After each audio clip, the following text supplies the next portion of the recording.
শ্রদ্ধেয় সম্মানিত দর্শক, আপনারা দেখছেন বরাকের আওয়াজ। আমি আপনাদেরকে স্বাগত জানাই। আজকে গত কয়েকদিন ধরে আপনারা ভালো জানেন বাংলাদেশের অবস্থা অতি সংকটজনক। ছোট্ট একটা আইনকে সংস্কার করার জন্য দাবি নিয়ে আজকে দেশটির অবস্থা মোটামুটি গৃহযুদ্ধের মতো। কখন জানি গৃহযুদ্ধ লেগে যাবে সেই অবস্থায় আছে।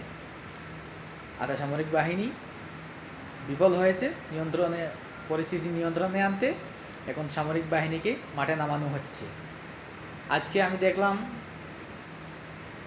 আওয়ামী লীগের জেনারেল সেক্রেটারি ওবায়দুল কাদের সাহেব তিনি কারফিউ জারি করে পরে তিনি নির্দেশ দিয়েছেন যে দেখা মাত্রই গুলি করার জন্য। দেখা মাত্রই গুলি করার জন্য, তার মানে ক্ষমতা পাকাভুক্ত রাখতে গিয়ে, নিজের আইনকে বহাল রাখতে গিয়ে দেশের জনতার উপর গুলি চালাতে পিছপা হবে না। তাহলে তো আমার মনে হচ্ছে এখন আর আমাদের পার্শ্ববর্তী দেশ হয়ে গেছে সিরিয়া। যেভাবে সিরিয়াতে 2011 সালে গৃহযুদ্ধ শুরু হয়েছিল, এখনও অবধি গৃহযুদ্ধ চলছে বিদ্রোহীদের সাথে। সরকারি বাহিনীর লড়াই চলছে, তুমুল লড়াই। সিরিয়ার এমন কিছু আর বেঁচে নেই, সব কিছু শেষ হয়ে গেছে। কিন্তু ক্ষমতাই লাগে। দেশ ধ্বংস হয়ে যাক, কিন্তু ক্ষমতা ছাড়বো না। জান জায়গা তো মরুয়া নেই চুড়েগা, একটা কথা আছে না? এইরকম সিরিয়ার রাষ্ট্রপতি বাশার আল আসাদ আর বাংলাদেশের প্রধানমন্ত্রী শেখ হাসিনা। কত লোক, নিরীহ মানুষ যে এই কালনাগিনীর হাতে যে মরল, শহীদ হলো, তার কি হিসাব আছে? আমি বিশেষ করে ব্যারিস্টার সুমনের দৃষ্টি আকর্ষণ করতেছি এই ভিডিওর মাধ্যমে। জানি তো ইন্টারনেট বাংলাদেশে বন্ধ, তবুও আমি যদি কোনো ব্যক্তি পাঠাতে পারেন আমার এই কথাগুলি পাঠাবেন। ব্যারিস্টার সুমন যেন একটা নিরাপদ জায়গায় থাকেন, কোনো ছাত্র আন্দোলনের সঙ্গেও যেন না থাকেন, আর পুলিশ বাহিনীর ভিড়েও যেন না থাকেন। কোনো না কোনো দুষ্কৃতিকারী হামলা করে ওকে, এমনিই তো প্রাণনাশের হুমকি দিয়েছে ওরা, আর যদি কোনো দুষ্কৃতিকারী ওর উপর হামলা করে ওকে খুন করে ফেলে, পরে বলবে ছাত্ররা এই কাজ করেছে,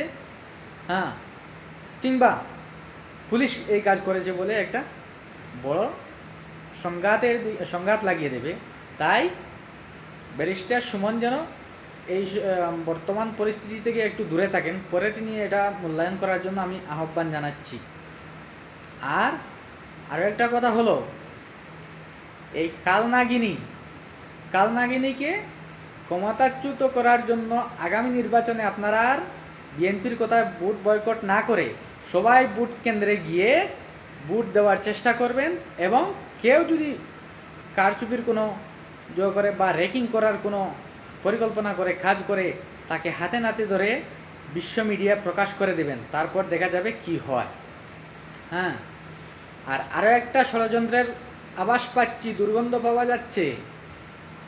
বাংলাদেশের সেনাবাহিনী হোক কিংবা পুলিশ বাহিনী হোক কিংবা আধা সামরিক বাহিনী হোক, বাংলাদেশের নাগরিকের উপর গুলি চালাতে পারে না, কখনো না। আর বাংলাদেশের ছাত্ররাও কখনো পুলিশ কিংবা সেনাবাহিনী, আধা সামরিক বাহিনীর উপর হামলাবর হতে পারে না। ওরা হামলা করতে পারে না, কারণ ওরা তো নিজ দেশের সন্তান, নিজ দেশের রক্ষকরা। আর ওরাই তো বাঙালি, যারা আধা সেনাবাহিনীতে আছে, পুলিশ বাহিনীতে আছে, ওরাই তো বাঙালি। এক বাঙালি অপর বাঙালির উপর কীভাবে নির্মম হামলা করতে পারে? কখনো পারে না। যেহেতু বিশ্বের আনাচে যেখানে এক বাঙালি আক্রান্ত হোক না কেন, অপর বাঙালির গায়ে লাগে। আজকে কলকাতায় দেখলাম বিক্ষোভ চলছে, খুনি কসাই শেখ হাসিনা শাস্তি চাই বলে। তাহলে যদি কোনো, আপনারা খতিয়ে দেখবেন, যদি কেউ পুলিশের উপর আক্রমণ করে থাকে ছাত্র সেজে, সে কে তাকে আগে তার পরিচয়টা নেবেন। আর যদি কোনো পুলিশ ছাত্রের উপর আক্রমণ করে থাকে, হামলা করে থাকে, সেই পুলিশটাকেও আপনারা চেনার চেষ্টা করবেন। সেই পুলিশটা কে? প্রকৃত বাংলাদেশের পুলিশ না অন্য কোনো দেশের গোয়েন্দা? সেই দেশের পুলিশ সেজে তার কাজ সে করতেছে, যেভাবে ইসরায়েলের মোসাদ বাহিনী কাজ করে থাকে, মানুষকে হত্যা করে থাকে, সেইভাবে হতে পারে আপনারা এটা খতিয়ে দেখবেন সেটা দুষ্কৃতিকারী না প্রকৃত বাংলাদেশি তো হলে তো বাংলাদেশের বিরুদ্ধে করতে পারে না। আর আমি ধিক্কার জানাচ্ছি, গতকালকে ভিডিওতে দেখলাম মেট্রো স্টেশন দাউ দাউ করে জ্বলছে। এসব কি রাষ্ট্রীয় সম্পদ নষ্ট করছো কেন? এটা করা অন্যায়, এটা কোনো প্রতিবাদ হতে পারে না।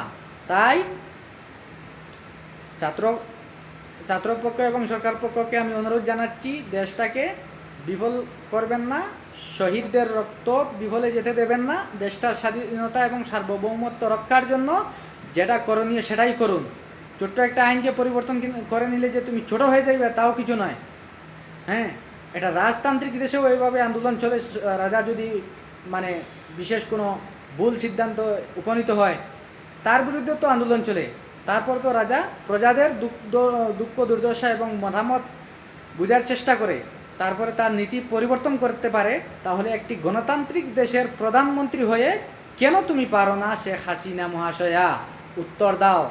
আর যদি তুমি ছাত্রদের সাথে সমঝোতায় বসতে অক্ষম হও, মানে আপনি অসঙ্গতি প্রকাশ করো, মানে অসম্মতি প্রকাশ করো না, আমি সম্মতি নয় যে ছাত্রদের সাথে আমার কোনো বসাবসি হবে না, তাদেরকে কঠোর শাস্তি দেবো, তাহলে ধরে নেওয়া হবে আপনি একজন স্বৈরাচারী নেত্রী, স্বৈরশাসক। যেভাবে ক্ষমতায় থাকার জন্য সিরিয়ার রাষ্ট্রপতি বাশার আল আসাদ সিরিয়াকে নরকে পরিণত করে ফেলেছে, সেইভাবে তুমিও সেই পথে হাঁটছ। হ্যাঁ, সেটা আমরা ধরে নেব। শেখ মুজিবুর